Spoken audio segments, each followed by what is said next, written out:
Сәлеметсіздер ме оқушылар?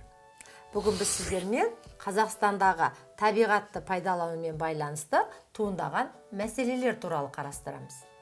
Жалпы ол мәселелер қалай туындайды? Яғни адам ол табиғаттың бір бөлшегі.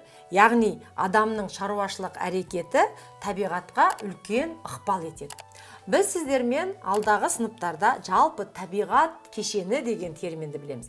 Табиғат компоненттері немесе табиғаттың құрам бөліктері табиғат кешенін құрайды. Ал табиғат кешендерін белгілі бір дәрежеде антропогендік табиғат кешендері деп айтсақ болады.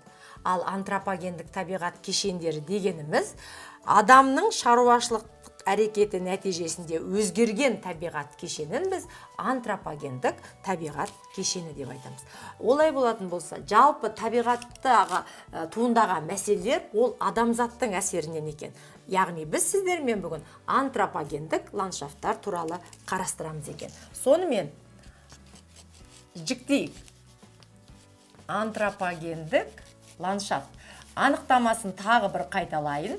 Яғни адамның шаруашылық әрекетінің нәтижесінде пайда болған табиғат кешендері. Жалпы антропогендік ландшафттарды біз 3 түрге бөліп қарастырамыз екен. Бірінші, ол аз өзгерген антропогендік ландшафт. Оған не жатуы мүмкін аз өзгергенге? Әрине, бұны аңшылық жерлер деп айтуға болады, немесе су, орман, батпақты жерлер, олар аз өзгереді екен. Екінші типі ол ішінара өзгерген. Ішінара өзгерген антропогендік ландшафтқа біз жалпы орман аумақтарын, ауылдық егістік жерлерін жатқызуға болады. Үшінші, әрине, ол қатты өзгерген антропогендік ландшафт. Яғни, қатты өзгерген антропогендік ландшафтқа нені айтқызуға болады? Әрине, қалалық құрылыстар, ауыл шаруашылығы және өнеркәсіптік ландшафттардың барлығы өте қатты өзгеріске ұшыраған табиғат кешендері болып табылады екен. Жалпы осы антропогендік ландшафттардың өзгерген түрлерінен жалпы экологиялық мәселелер туындайды. Ал экологиялық мәселе дегеніміз не? Ол адамның өмірі мен денсаулығына қауіп төндіретін, адам мен табиғаттың өзара әрекеттілігі нәтижесінде туындайтын өмір сүру жағдайының нашарлау мәселелерін біз экологиялық мәселелер деп атаймыз. Ал Қазақстандағы ірі экологиялық мәселелерге нені жатқызуға болады? Яғни бірінші экологиялық күрделі мәселе Қазақстандағы ол Қазақстан аумағының радиациялық ластануы деп айтсақ болады. Ал оған біз қандай мысалдар келтіреміз? Әрине, 1949 жылы ядролық сынамалар жасалған Семей полигонын айтуға болады. Бірақ ол орталық және шығыс Қазақстанның жер аумақтарын, сол жердегі жергілікті халыққа өте көп зиян келтірді. Бірақ жалпы 1991 жылы тамыз айында оны тоқтату туралы жарлық шыққанын білеміз. Және Қазақстанның шығыс бөлігінде Қытай полигоны Лобнор деген полигон бар. Ал келесі полигонды айтатын болсақ, ол Байқоңыр айлағын айтуға болады, ғарыш кемелері. Ал олардың зияны озон тесіктерінің пайда болуы. Және радиоактивті қалдықтарды айтуға болады. Оған біз мысалы үлбі металлургиялық комбинатын айтуға болады. Ол жерде уранның және торийдің өте көп қалдықтары бар. Өскемен қаласындағы көптеген комбинаттарды айтуға болады. Бұлардың барлығы табиғатқа радиоактивті қалдықтар шығарып отырған комбинаттар. Жалпы келесі тағы бір экологиялық мәселе Қазақстандағы ол су ресурсы деп айтуға болады. Су ресурсының сарқылуы. Әрине, біріншіден ол тұщы судың сарқылуы және Қазақстандағы суармалы егіншілікпен айналысу. Сіздер білесіздер, Сырдария, Амудария деген өзендерінің барлығы суармалы егіншілікпен пайдаланып, оның зардабы Арал теңізінің тартылуына әкелгенін бәріміз білеміз. Балқаш деңгейінің төмендеуі,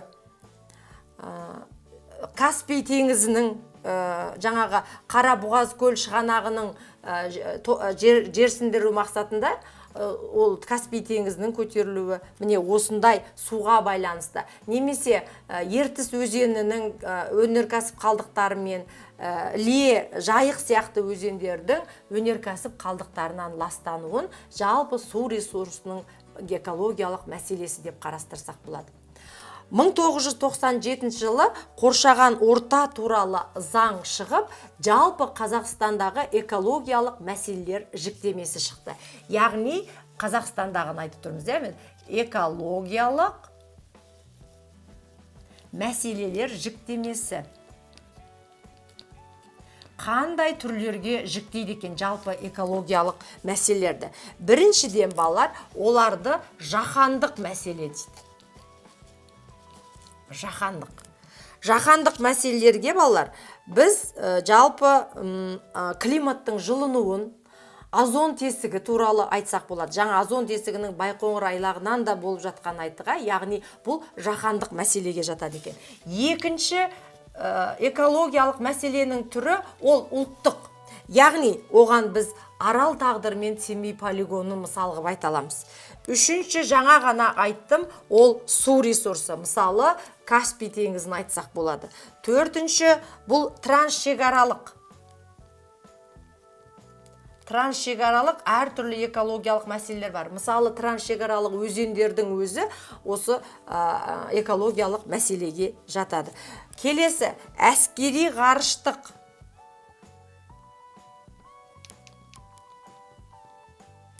Әскери ғарыштық полигондардың барлығы экологиялық жіктемеге жатады.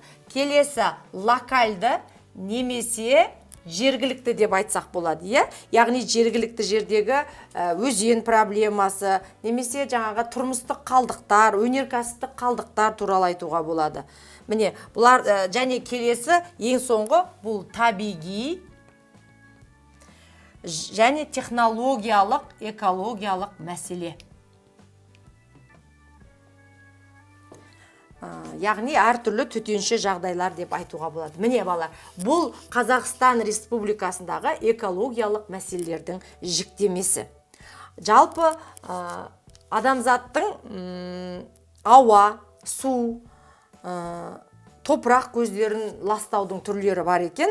Мысалы, ол қай салаларда? Әсіресе тау-кен өндірісінде, металлургия, химия, су энергетика, Семей ядролық полигоны, Байқоңыр жаңағы ғарыштық айлағы, агроөнеркәсіптік кешеннің ішінде егін шаруашылығы және мал шаруашылығы жалпы ластану көздеріне жатады деп айтсақ болады. Ал енді экологиялық мәселе туындады, ал енді оны табиғатты қорғауымыз керек. Ал табиғатты қорғау дегеніміз не? Және оған қандай бақылаулар жүргізіледі? Жалпы табиғатты қорғау ол барлық ережелерді сақтау, табиғатта болып жатқан өзгерістерді реттеу, бұның барлығы табиғатты қорғау, бақылау және болжау дейді. Ал енді оны мониторинг қызметі атқарады. Жалпы мониторинг деген латын тілінен аударғанда бақылаушы деген терминді білдіреді. Яғни бақылау, қорғау, болжау мақсатында қоршаған ортадағы, мысалы гидросфера, атмосфера, өсімдік жамылғысы, топырақ жамылғысы, осының барлығын жағдайын бақылау әдісін біз мониторинг деп атаймыз екен. Ал енді жалпы табиғатты қорғауды мәселесін біз үлкен 3 топқа бөліп қарастыруға болады екен. Оларды тыңдап алыңыздар. Жаңа мен айттым, яғни табиғатты қорғау деп айттық біз. Табиғатты қорғауда балалар міндетті түрде болжам жасап бақылану керек. Яғни оны мониторинг әдісі жүргізеді дедік. Мониторинг жүргізеді. Ал енді жалпы табиғатты қорғау мәселесінің 3 жолы қандай? Бірінші жолы ол түрлі тазарту құрылғыларын орнату, жасау немесе жаңа қорғау үшін табиғатты. Аз күкіртті отын түрлері, қоқыстарды өңдеу деген сияқты, немесе 200-300 метр биіктікте жаңа түтін құбырларын орнату және жерді құнарландыру деп айтсақ болады. Міне бұның барлығы табиғатты қорғау мәселесінің бірінші түрі болатын болса, екіншісі ол қорғау технологияларын әзірлеу және аз қалдықты технологияларды ойлап табу екен. Үшіншіден, лас өндірісті ұтымды орналастыру, яғни жаңа халықтан алыс жерлерде орналастыру, яғни бір сөзбен айтқанда лас өндіріс деп айтсақ болады. Яғни өндірістің әртүрлі түрлері бар, соны орталықтан алысырақ орналастыру, немесе жаңағы климаттық жағдайға байланысты желдің бағытымен емес солай орналастырудың барлығын біз жалпы табиғатты қорғаудың жолы ретінде қарастыруға болады екен.